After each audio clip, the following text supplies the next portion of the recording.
Hey you guys, it is Friday, which means we are going live. This is Friday Live. Today we are talking all about exposure, which is a very simple concept that hopefully we'll be able to explain in a very simple way that's going to dramatically improve how you take photographs and the quality of your photos. Yeah.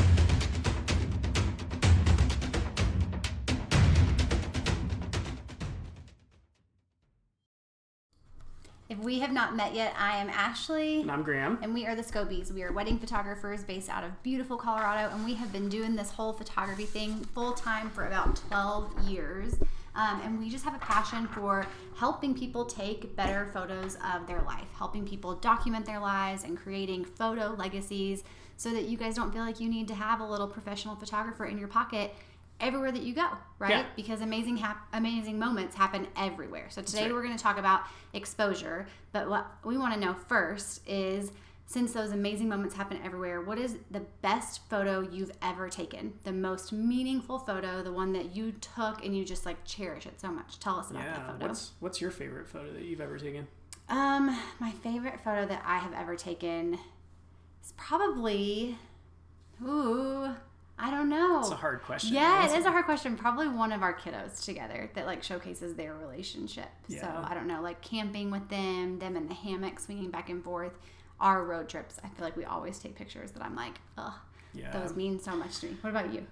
I was going to say the same thing. There's this photo that you took, I think, on our last road trip, the one we just got back from, that was like Evie and Webb holding hands, walking down this like tree-lined path in Yosemite, and Webb has no pants on. Yes, totally. We kept calling him Ranger No Pants. And he was like, why are you calling me that? And we're like, well, dude, you're not wearing any pants. Yeah, so we while we were in Yosemite, we hiked up to, what was the name of that? Mirror Lake? Yeah.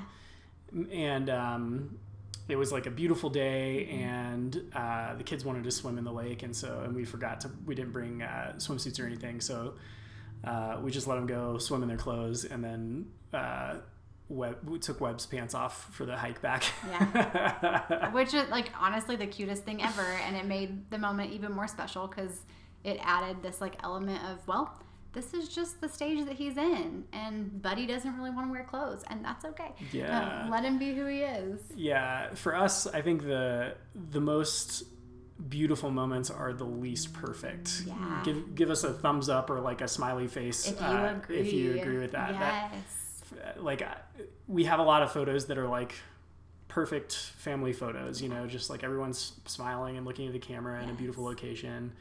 And all those are great. Showing our best sides. Yeah, yes. those are fine, but like Ranger No Pants picture is way more more valuable. You're totally right. Yeah. Yes, absolutely. So yeah, today we're going to talk about exposure, and we basically have already gone over all of the elements that make up exposure, but we'll talk about that in a little bit. But really all exposure is how light or dark your image is, right? It's the amount of lightness or darkness in your image. And we've talked about this before, but it's worth repeating. Your camera only cares about average. Yes. So when it is telling you what an exposure should look like, it just wants an average, run-of-the-mill, normal, even exposure. Yes. That's all it wants. Yeah, totally. And before we get any deeper into that, I just wanted to say, if you have any questions about ISO or shutter speed or aperture or how they all relate together in exposure, drop them in the comments and we'll try and answer those while we're live today. And if you have a really in-depth question, maybe we'll make a whole video about it in the future. Yes.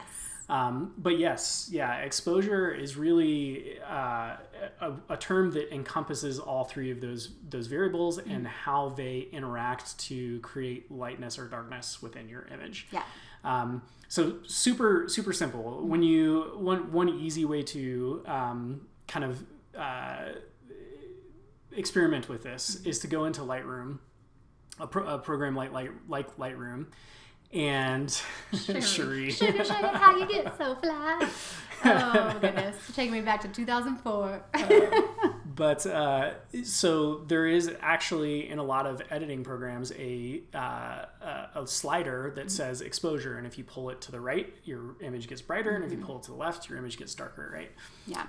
So this is basically what this looks like, the exposure triangle. We've talked about it before. We've done the exposure triangle dance. It's a hip new move. That's right. If you haven't seen it, go back. It's on one of our prior YouTube videos. Yeah, probably a few of them. It is a must-see. Yes. It's a wave sweeping the United States right now. The whole nation. It is. Triangle dance. Yeah, the Jonas Brothers are about to start doing it. But basically, your exposure, like Graham was saying, is made up of these 3 variables. And we've done videos on all of these 3 variables. It's made up of shutter speed, it's made up of ISO, and it's made up of aperture. And all of those things dance together. They work together to create an exposure, right? An image that has a certain amount of lightness or lack of lightness, right? It's either light or it's dark.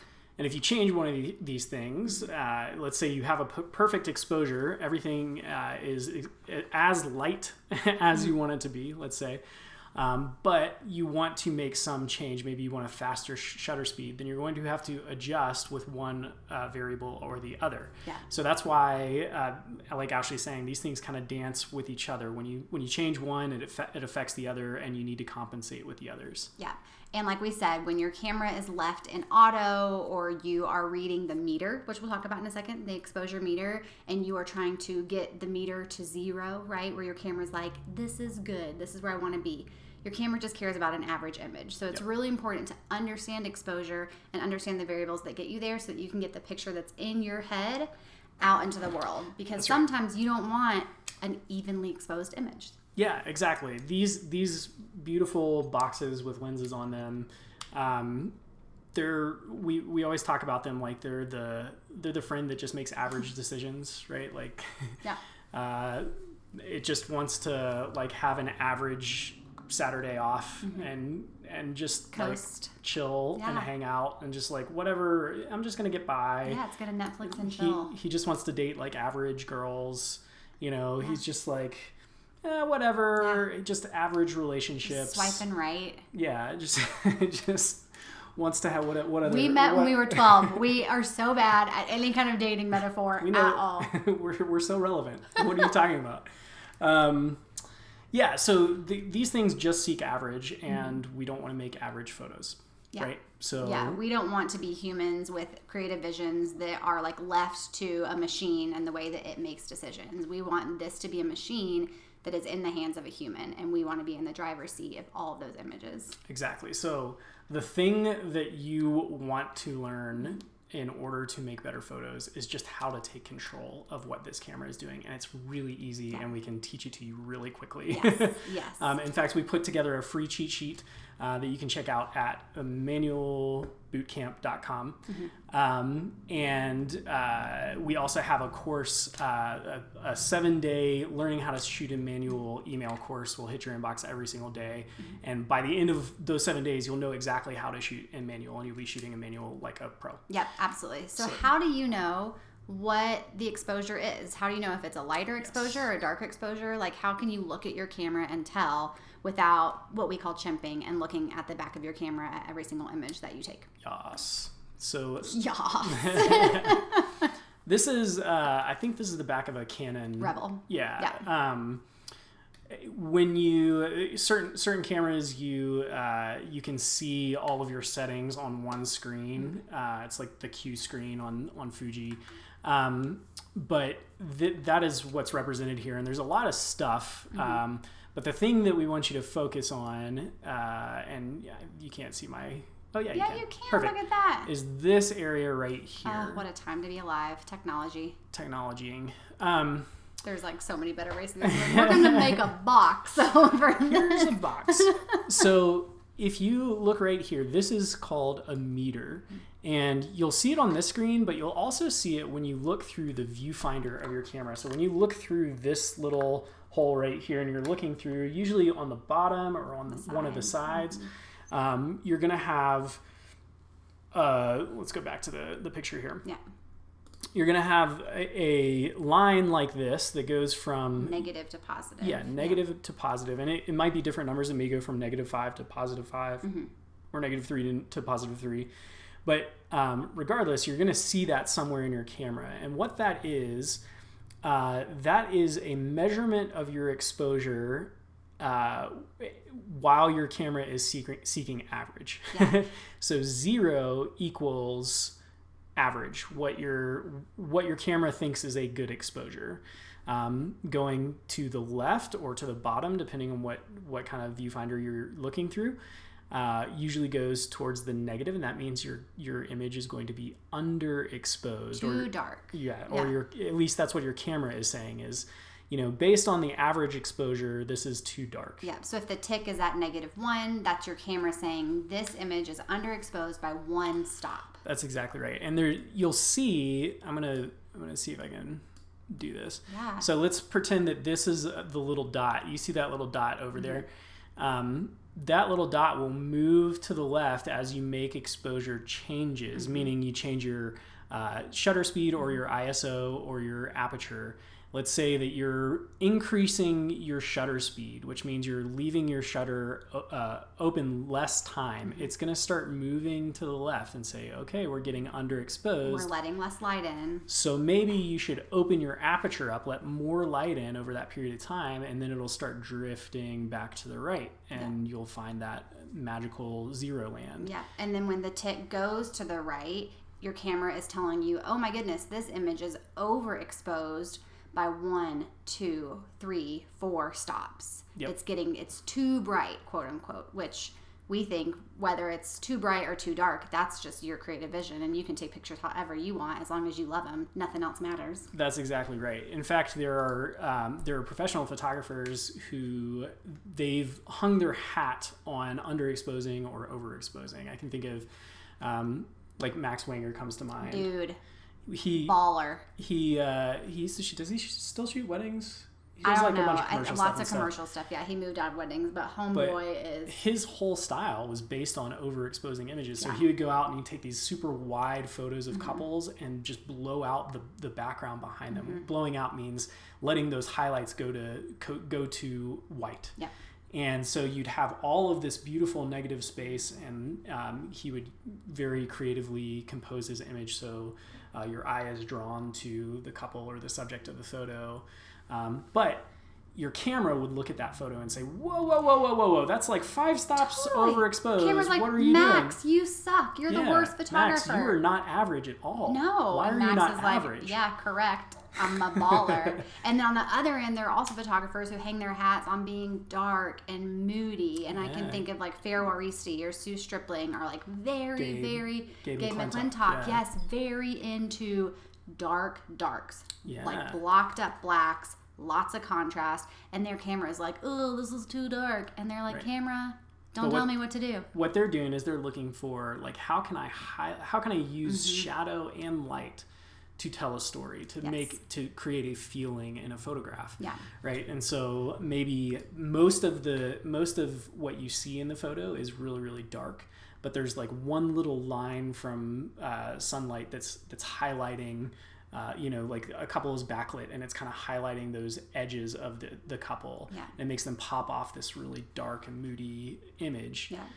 Camera's going to say, that's not average at all. Yeah. Why are you not average? And Gabe and these other people are going to say, because I'm not average. Right. Because my vision isn't average. And the truth of that is that your vision isn't average either. And this is the issue with people who shoot in auto all the time, is that they're constantly leaving their unique vision, their unique fingerprint, the way that they see the world to their camera. And their camera is just it's a balancing act. It's just doing math. It's running numbers. And we really, really want you guys to be able to document your lives and your families in a way that isn't average, that isn't left to numbers and math, because boo math. Boo math. Just kidding. Math is very important. That should be a quote. Boo math. Boo math. Give us a thumbs down if you like math. Yeah, exactly. People do really well liking math. Accountants, there's a lot of math jobs out there. Exactly. This is not one of them. Yeah, because your camera does it all for you. Exactly. It's so true. We're like, what can we do where the instrument does the math for us? Yeah, it used to be more of a math game when you were like setting exposures manually. You were shooting film. You had a light meter. You only had one chance to get it right. But those days are long since past. Long since passed. And then next are going to be the robots that take our jobs. That's right. Going to be great. Yeah, the automated drone that's walking around and taking photos at weddings. We have a really sunny outlook on the future of... That'll be the end of our career, babe. Cool. Moving on. So this picture right here is an average exposure, right? This is a pretty well exposed image. It's not too bright. It's not too dark. Our camera would probably tell us like, I like this image, which is fine. So you can see like up in the sky, it's still kind of dense. You've got blue skies behind. Down in the shadows, it's not black or blocked up. The skin tones are relatively true to life, right? Like the way that you see people's skin, this is similar to how you would see it. So yeah, your camera's saying, cool, good job, average, you're done. Yeah. And if you shot this photo on auto mode, this is probably what your camera would come up with. Totally. Right. Which there's nothing wrong with that, but sometimes you might want an image that is overexposed. Yeah. Right. This is Max Wenger-ish. This is like. Aww. Thank you. Yeah, I like it. Means a lot to me. This is Ashley's photo. Oops, what am I doing? Spoiler alert! Let me go back. Here we go. Yes, so picture, I had a very specific vision in my mind, and it didn't have to do, like in my mind, there was a shot where this little boy felt like he could fly, and there weren't going to be any clouds or any trees or anything that I could see up in the sky that would be kind of complicating the message of this image. Like I just wanted it to be about him and his parents, and so I knew that in order to do that, I needed to overexpose and blow out the sky so that anything that was hanging out up there would just go away. Totally, yeah. Then on the other side of the equation, there's our normal exposure. Yep. Maybe you want to be a little dark. I love shooting this way. Yeah. I love... you are killer at shooting dark images. I think... So I grew up like when emo was popular, and I think that's just stayed with me. I think I'm just a little emo kid at heart. Yeah. Where did it go? I don't know. Stop, you're the worst. That. There we go. Quit touching things. So, no, but I really enjoy photos that... are a little emo. They're a little emo, you know? It's a little moody. It's a little dark, but we can use shadows creatively to draw our eye towards what we want the viewer of our photographs to see, right? And so with this photo, had I taken it, as an average exposure, you would be able to see our couple here and the details of their faces. The sky would probably go to a much lighter blue, and you really wouldn't get the feeling of standing in the middle of Rocky Mountain National Park at sunset, right? So I wanted to create a photograph that that showed what that feeling was like, if that makes sense. I wanted the viewer to be able to feel what it feels like to stand in the middle of Rocky Mountain National Park as the sun is setting with the person that you love. Yeah. And so I created this photo, and my camera was freaking out, saying the meter was like, "Whoa, we're like off the chart here. This is way too underexposed." And I said, "I don't care. I'm creating art, man. I don't even care at all. I don't care." No. So yeah, that's how exposure works, and that's some examples of how we can take our creative vision and that photo that we have in our head, or that feeling that we have, and use exposure creatively to bring that out in a single image. 100%. And exposure is one of the many places in photography where the better you know the rules, the better you're going to be at breaking them. Yes. The better you understand, how do I do this right, and how do I really control my settings in order to do what seems like normal or average, then you get to like blow past average and be like, now I'm going to break all the rules because I understand what I need to do to like stay and color within the lines. Now I'm going to color all outside the lines and really let my creative vision take the driver's seat, which is an amazing thing.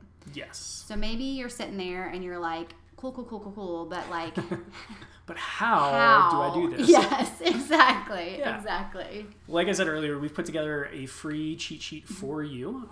It is designed to take you from not knowing anything about shooting a manual through to having a pretty good understanding of how all these different variables work and how to control them the triangle dance.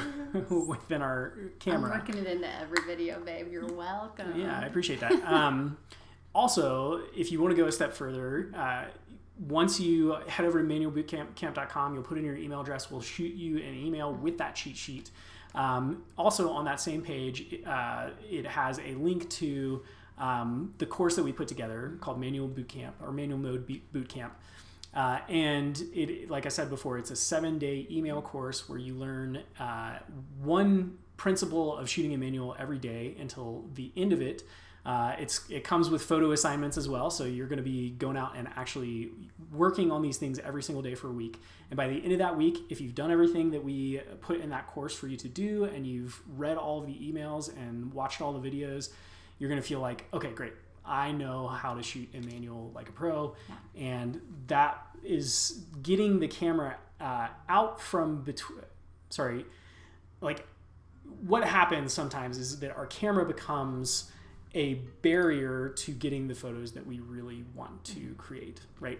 And so we're taking that camera out of the equation and just allowing you to create photos, the photos that you have in your head, make those into your reality without having to worry about what should my settings be, or I'm not really sure what I should change here. You'll know all that. It'll become second nature, and you'll be creating photos that mean something to you and that you will keep and value forever. Absolutely. Yeah. So leave us a comment on this video. By the way, if you're watching this on Facebook, we have a YouTube channel, and we want you to subscribe to it. We want you to subscribe. If you subscribe on YouTube, you hit subscribe, you hit the little bell next to the subscribe button, and it'll notify you every time we go live or every time we post a new video. You can also check out all of our videos on YouTube. Facebook just doesn't do a great job of organizing video content, and so we're trying to move people over to our YouTube channel. To incentivize that, we did a big giveaway when we hit 100 subscribers, and we have another giveaway coming for when we hit 1,000 subscribers. We're going to do a huge giveaway, some of our favorite photo accessories, as well as a bunch of our online courses we're giving away for free to one of our subscribers when we hit 1,000 subscribers. So make sure to like and subscribe and leave us a comment on this video and tell us, what are you curious about with photography? Yes. Maybe we've talked about something in this video that you're like, oh, I really was more curious about this. Could you go deeper into that? Or maybe there's something totally different. Maybe you want to learn how to edit photos in Lightroom or Photoshop, or maybe you want to learn how to have a demonstration of an on-location shoot, which I think would be really cool to do. That'd be really fun. So leave us a comment on this video and say, hey, I'd really like to see a video about this, and we will reply to you directly, and we will start making a video about the things that you're curious about. Yes, we will do what you tell us to do. That's right. We're here for you. Yeah. So thank you so much for tuning in today. We'll be back here, same time, same place. Next week, we are going to the beach next week, which we're so excited about. Yes. We fly back on Thursday night, so Friday Live will be happening as scheduled, as regular, as normal, as usual. As usual. And we have some topics planned, but if we get some comments and you guys are curious about something that we don't have planned, then we might just bump that up into next week's slot. Totally. So let us know what you want to learn, and we will see you guys next Friday. See you next week. Happy weekend, you guys. Bye, guys.